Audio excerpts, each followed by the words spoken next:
So we've been discussing books in the early American setting. Why did we choose to go to England? Are you talking about Beatrix Potter? I am. Well, we decided, and Cheryl Lowe made this decision, that she was ready for the students to delve into British literature. And we thought Beatrix Potter was a nice way for them to do it. The vocabulary is more difficult because it is British. And Beatrix Potter stories are classic. They're whimsical. Right. So we've got harder vocabulary, harder reading, but short little stories. Mm-hmm. So we do 4 books the last month of school, which is a great time to do this when everybody's tired. And we can do 1 book a week. And so we're not really bogged down at the end of the year. And the illustrations are just gorgeous. They're beautiful. So that is one of the major reasons that she picked them, I'm sure, is because of the illustrations. And even just the sweet size of these books. Right. I love the way these books are made. I know. Aren't They feel they great. Beautiful? That paper is beautiful. Yes. Yeah. And I think we start with Peter Rabbit. Is that right? And then we go to Benjamin Bunny, which these are really like Benjamin Bunny's almost a sequel to Peter Rabbit. And there aren't any real, I feel like the themes are very simple. The stories are very simple. It's these 2 books especially are about obedient. Well, really, Tom Kitten too. They're all about obedience. Right.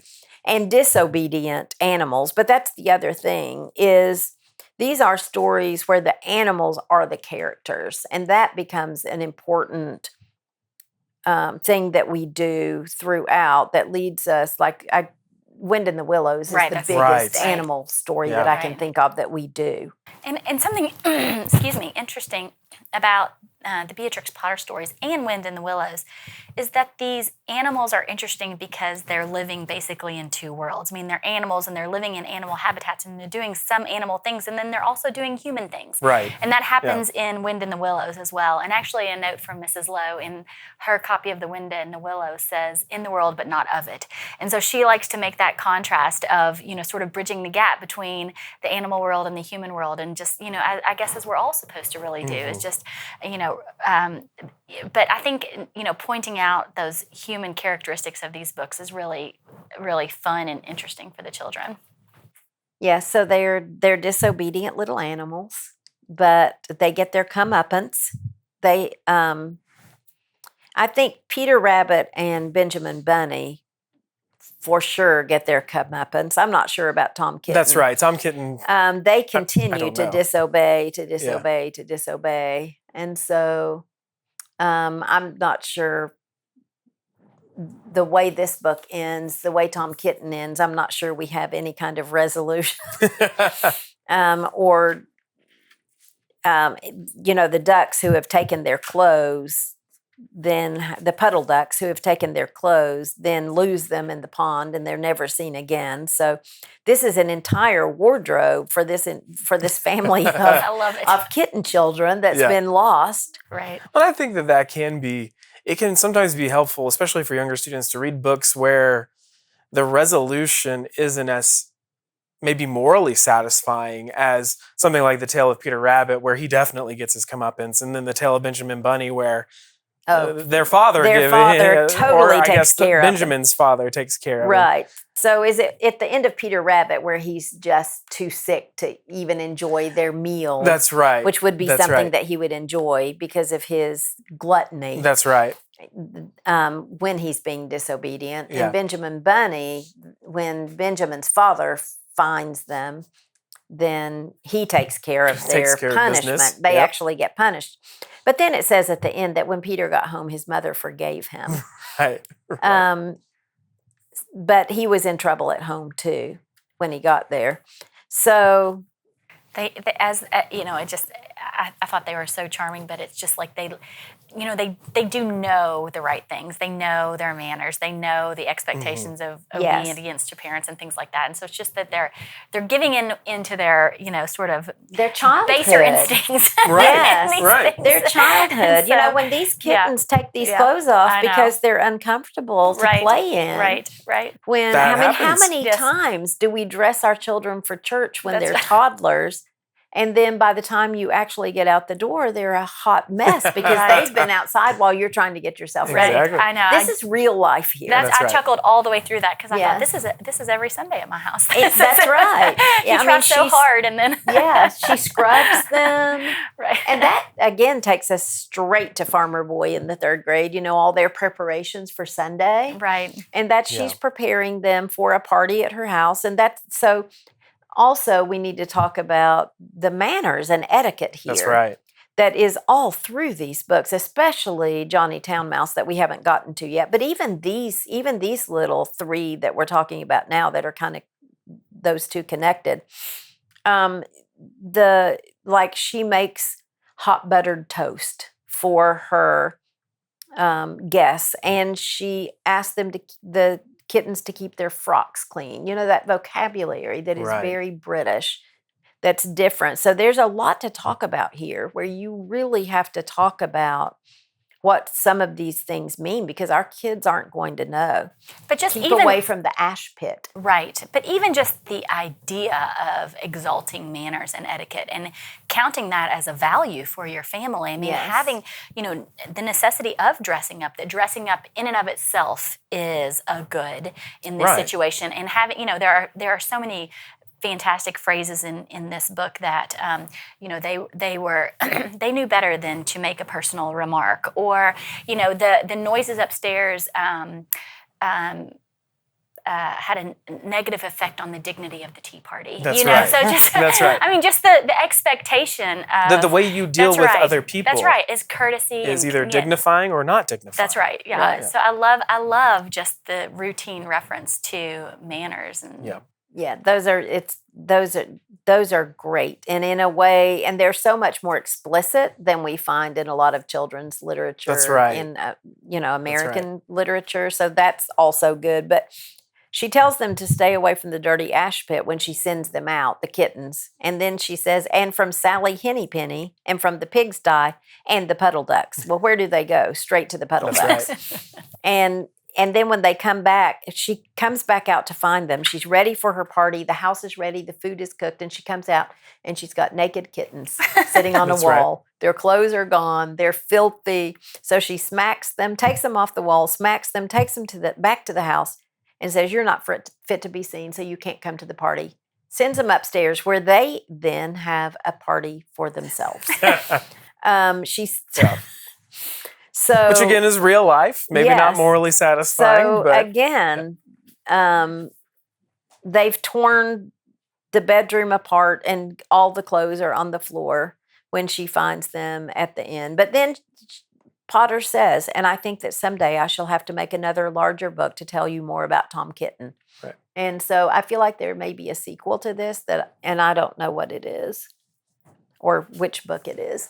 And then there's Johnny Town Mouse, which is your typical city country story. Which is, the introduction to this one is great. I don't know if you noticed, but this one is dedicated to Aesop. What are the rest of them? I know, they have interesting, one of them is dedicated to Pickles, and everyone else who climbs on my wall. It sounded like a cat. Especially to those that get upon my garden wall. Right. And nice. Well, and that is something to point out about these Beatrix Potter books, is that she genuinely had an affection for nature. And I think that is one of the things that makes these books so charming, is you really can sense her genuine appreciation for nature and animals, and she treats these animals so lovingly, even in their bad behaviors and even in their poor decisions. I mean, there's a genuine affection for them. It's it's like a parental sort of love for the natural world around her. Well, I mean, that's so applicable to life. I mean, anybody who has children knows that they're going to misbehave. They're going to be disobedient. They're going to be you can still love them. You have to still love them, and have affection for them. Yes. Oh, I think she has just tremendous affection. I feel like she really enjoyed writing these books, and illustrate. I mean, they're illustrated so beautifully. When Peter Rabbit is running away from Farmer, what's his name, Mr. McGregor, and this little picture here where he gets stuck and he's tumbled upside down. They're just beautifully drawn, and he's lying here pitifully with the little birds, and he's shedding big tears. So they're just the perfect way to end the school year. Well, I think that even in something like The Tale of Benjamin Bunny, you're not going to use a word like hubris, but I think that's what's going on. You've got a bunny who, if hubris is kind of overstepping your bounds, going beyond what you are capable of doing or even ordained to do. He talks about he and his dad go to the farm always on Sundays to get lettuce, but this time he goes without his dad and takes Peter. And technically he's helping Peter get his clothes back. That's right. So he's doing something maybe kind of good, but he goes when he's not prepared to go. Right. And so you can introduce that idea that's going to show up in other literature throughout. In the Greek myths. I mean, that's one of the great Greek sins is hubris, is overstepping, overreaching your place. And so even though they're funny, they're whimsical, there's still something to be had. And I do think, now to transition to Johnny Town Mouse, that's probably one of the ones that we see some of the clearest connections to the rest of our literature with the idea of town or city or country. Yes, it takes us straight to Heidi. It takes us to Farmer Boy. It takes us to so many places. It takes us to Anna Karenina. Right. City versus country. And this one is, I think the main thing to point out here in this little story is that each of them has a different preference and is more comfortable in his own place. And that's okay. It doesn't mean that one is right or wrong. That's right. It doesn't mean that because Johnny Town Mouse gets to the, he gets to the country and the lawnmower, he doesn't like the noise of the lawnmower and he doesn't like the noise of something else that was loud. Oh, the cow mood. That's right. And so all of that is bothering him. But if you think about it, when he's in the city, it's really loud. Like the country's quiet. Yeah. But those noises of the country bothered him. Whereas in the city, all that noise was home. It's white noise. It's cricket in Times Square. Exactly. Yes. I was thinking cricket in Times Square. Right. Well, and it's all of the books in terms of building a tolerance for unfamiliar things. I mean, that, just being more comfortable in new spaces and places. And so but they do each run back home. That's right. Well, and it's great to make that point that Johnny Town Mouse cannot understand why the mouse from the country doesn't want to live in the city. Timmy Willie, which he calls, what does he call him? Timothy William, I think at one point. And so there's that great, just subtle humor throughout. But like you said, I mean, the Timmy Willie thinks, oh, well, surely you'll love the country, and the country is better. And there's nothing wrong with trying to convince a friend, like, come out and live in the country, or come live in the city. You'll like it better. However, to each his own, and it's okay, and it's not a moral wrong for the town for Johnny to want to get back, or for Timmy Willie to want to stay. And yet, I agree, but friendships and bonds are built in shared love. That's right. So, I mean, there's that great quote by C.S. Lewis who says that, the recognition of a friend is when you find someone and then you can say, you too? Like, and so sharing loves, I mean, the consummation of enjoying something is sharing it with someone else. And to love something, you want more people to love that. And you want the people you love to love that thing. And so, you can kind of see that relationship. It is almost hurtful when you love something and someone doesn't love it back. Doesn't even care. Right? Right. But they both tried. Right. They both tried. Chances are they would never see each other again after this, because I don't think either one is going to visit the other one at home, because they were both so uncomfortable there. But students can get that too. Yes. homesickness is something that everybody experiences. I mean, even if you go to visit a grandparent, you might then, in another place, you might be homesick. And so that's something to talk about and to acknowledge. There's nothing wrong with that. Yeah. For having a longing for home. That's a good thing. Right. It is a good thing. And I love the way that she ends this with her first person narrative. One place suits one person, another place suits another person. Then she says, as the narrator, for my part, I prefer to live in the country like Timmy Willie. Yeah. I thought that was a great ending to this story. And I do love all their dinner party and all the formality of the city. And just one other thing is Timmy Willie sees that hamper is always there. And he constantly looks at it and he thinks about it, but he never gets back in it because he knows it's going to take him away from home. That's right. And so he's learned, but it's almost like he's still kind of tempted to try it again. It's just still there as a reminder of what happened of the consequences of his behavior in hopping into it the first time. Well, this probably doesn't fit here, but there's the meals are so interesting, I think, in that they really are educational about British society, and that, sitting down to formal meals is something that is, just a part of the culture there. And even, I remember reading of C.S. Lewis, I don't remember which book, maybe Surprised by Joy, that when Joy Davidson came with her sons, he just adored the sons, but there was some comment about, but their table manners were left wanting. Some small sort of quip about, that there's a difference between, just the formality of things. So the expectation of formality. That's right. Mm-hmm. I also don't know if this fits, but I'll say it here to put it in. One of the things I like about these stories is that imaginative element that we've talked about.